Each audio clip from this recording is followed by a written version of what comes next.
आज हम बैठे हैं मऊ के सांगी स्ट्रीट पे, जहाँ पर आज से 4 साल पहले अपने एमबीबीएस की पढ़ाई करने के लिए मऊ से छात्र यूक्रेन गए थे। लेकिन वहाँ पर जंग छिड़ी होने के कारण उन्हें अपना कोर्स अधूरा छोड़ के वापस से मऊ आना पड़ा। आज हम ईशान ईशान तावानी जी के पास से बैठे हैं। हम वहाँ से उनसे पूछेंगे वहाँ के हालात कैसे हैं और किस तरह आपने इतने दिन गुजारे, कैसा आपको वहाँ का कैसा खतरा महसूस था। बताइएगा सर, वहाँ पर जो जंग चल रही है, जंग के अंदर आपने कैसे दिन गुजारे, कैसा आपको लगता था वहाँ पर? उस टाइम पे तो बहुत ज़्यादा एक पैनिक सिचुएशन हो गई थी कि आप कैसे क्या सारी चीज़ें कैसे होगी ना आपके पास में कैश है, क्योंकि एटीएम सारे बंद हो गए थे, तो आप कैश के बिना काम नहीं हो रहा था। और जो भी बाकी शॉप्स थी वहाँ पर बिना कैश के कोई भी सामान ले नहीं सकते आप।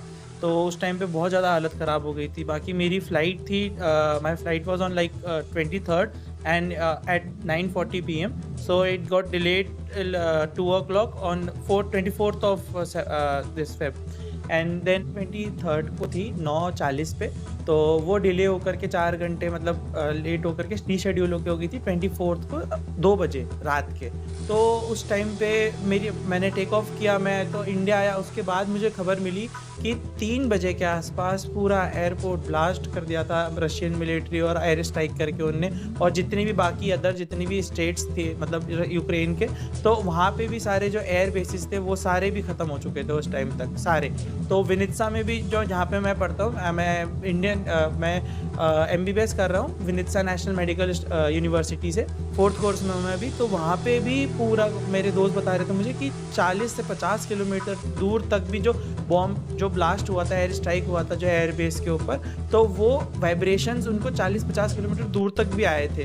तो और वहाँ की सिचुएशन बहुत ज़्यादा ख़राब हो गई थी। लाइक जो भी बच्चे थे उनके पास में ना तो कैश रहता है इतना ज़्यादा, तो जो एटीएम कार्ड्स रहते थे वो सारे, अब एटीएम से कैश नहीं निकल सकता और सारी चीज़ें चल रही थी कैश में ही आप खरीद सकते थे वहाँ से। तो ये सारी प्रॉब्लम्स बहुत ज़्यादा हो रही थी। और जो इमरजेंसी के सायरन बज रहे थे, तो आपको हर जैसे इमरजेंसी का सायरन बजता है तो आपको एयर स्ट्राइक के लिए एयर स्ट्राइक का मतलब उसमें रहता है, तो आपको सबको बंकर्स में जा कर के छुपना रहता है उसके अंदर। तो जैसे ही बच्चे मतलब बहुत ज़्यादा पैनिक में थे, और ना बच्चे सो पा रहे थे, ना कुछ खा पा रहे थे, ना किसी चीज़ में भी उनको कंफर्ट बिल्कुल भी नहीं था। और जब इंडियन एम्बेसी ने एडवाइजरी जारी करी थी कि आप लोग सारे निकल के बॉर्डर्स के पास जाइए, तब ये हो गया था कि बसेस कराई थी, बसेस के अंदर में उन्हें वो मिला था, तो उनको हेल्पफुल भी हो रहा था बहुत ज़्यादा कि इंडियन फ्लैग जब आगे लग रहा था तो the Russians were providing safety, मतलब जो भी है वो सारे सेफ्टी उनको प्रोवाइड कर रहे थे कि आप लोग चले जाइए आराम से। तो इंडियन फ्लैग्स और इंडियन अगर आपके फ़ोन में है तो आपको जाने देंगे आराम से।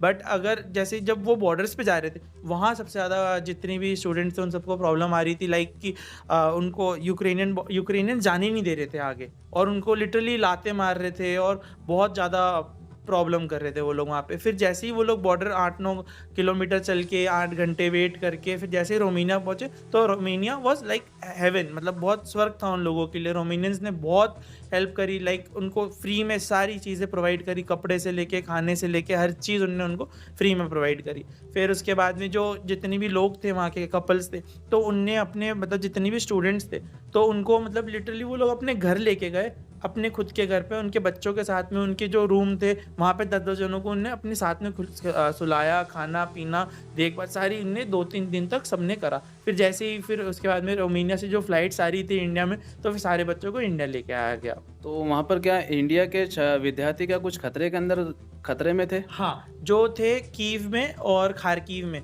जो सबसे ज़्यादा खतरे वाले एरिया में थे। तो उस टाइम पे ये हो गया था, बच्चे बाहर भी नहीं निकल सकते थे। अब जैसे इंडियन एडवाइज़री तो जारी हो गई है कि आप बच्चे को छोड़ दो, लेकिन वहाँ पे कर्फ्यू लगा हुआ था, तो बच्चे कर्फ्यू के अंदर में बाहर नहीं आ सकते। तो अब बच्चे जाए कैसे, क्रॉस कैसे करें वो एरिया को? तो उस चक्कर में बहुत ज़्यादा जैसे ही कर्फ्यू हटा, फिर उसके बाद में बच्चों ने बसेस करा करके और उनके कॉन्ट्रैक्टर्स ने थोड़ी बहुत हेल्प करके बसेस खुद से ऑन पर्सनल बेसिस पे करा के बॉर्डर्स तक गए, फिर बॉर्डर से रोमानिया गए वो लोग। वहाँ पर जैसे जंग छिड़ी भी है, तो भारत सरकार ने कितनी मदद आपकी की थी?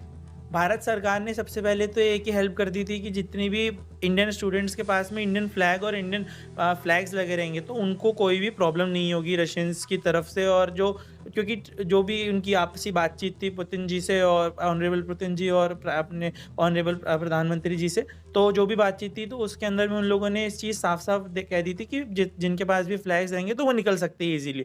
तो एक सबसे बड़ी हेल्प तो ये। फिर सेकंड हेल्प ये कि उन लोगों ने इंडिया आने की मतलब इंडिया तक की जो उनकी फ्लाइट्स थी, जो आई है वो सारी फ्री बेसिस आई है।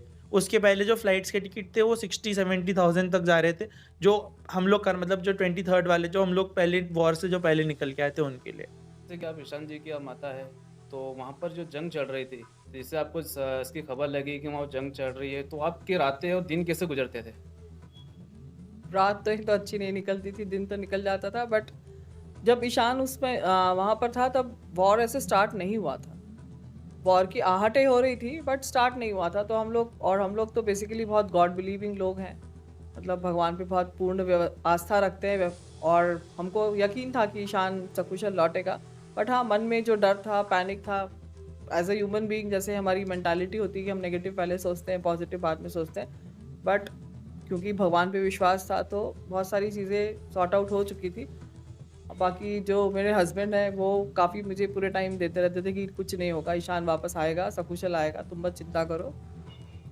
जब आपके बेटे ईशान अपने परिवार के बीच में आए, तो उसके बाद में आपको कैसी खुशी महसूस हुई? वो तो खुशी मैं आपको बता नहीं सकती हूँ, वर्ड्स में तो नहीं बोल सकती हूँ। स्पीचलेस थे हम लोग जब ईशान का मैसेज आया। एक्चुअली जब ईशान 22nd को वहाँ से 23rd को वहाँ से फ्लाई हुआ और उसके 1 घंटे बाद ही खबर आने लग गई थी कि ब्लास्ट हो गया। तो हमने मगर इसका प्लेन ट्रैक किया था, तो प्लेन ट्रैकर से हमको पता लग गया था कि ये तो उड़ चुका है वहाँ से। बट जब तक उसने मैसेज नहीं दे दिया दिल्ली आकर के कि हाँ मैं रीच हो गया हूँ यहाँ पर, तब तक तो हम लोग बहुत उलझन में थे, ऊहा-पोह की स्थिति में ही थे। बट जैसा मैंने आपको बताया कि 100% गॉड बिलीविंग लोग हैं हम लोग, तो इतना कोई इशू नहीं आया उसमें। देखा कि आपने सुना होगा भी ईशान टवानी जिसका हमने उनसे डायरेक्ट चर्चा की है। उन्होंने वहाँ के हालात बताए और अपना दर्द भी बयां किया है, और उनकी माता रानी का भी ऐसा कहना पड़ रहा है कि दिन और रात हमारे लिए बड़े मुश्किल में गुजारे हैं। बस इनकी भगवान से बड़ी एक उम्मीद थी कि हमारा बेटा सकुशल घर पहुँचेगा। वास्तव में देखने को भी हुआ है कि आज उनका बेटा सकुशल घर पहुँच गया है। मऊ से जमशेद राही।